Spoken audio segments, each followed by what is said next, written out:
I remember the very first time in her hospital room, Mary asked me if she would need a miracle. My precious daughter suffered a rare spinal stroke while simply playing, like many children do, jumping on a trampoline. She was paralyzed from C7 to T5. The past 4 years have sometimes been indescribably difficult, and at other times an exciting journey of faith that continues to unfold. The most difficult part was not knowing what in the world were we going to do to help Mary walk again.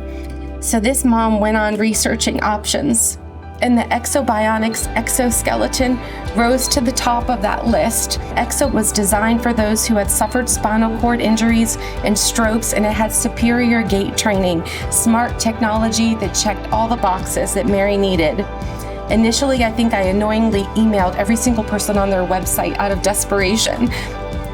And they not only responded, but they listened and they cared. And they never stopped touching base with me to see how they could help Mary and get a robotic exoskeleton to her. So they made it possible for her to have a trial of the exoskeleton, and it was more than what we could have dreamed of. And our wonderful community said, I don't know how we're going to make this happen, but we are going to make this happen.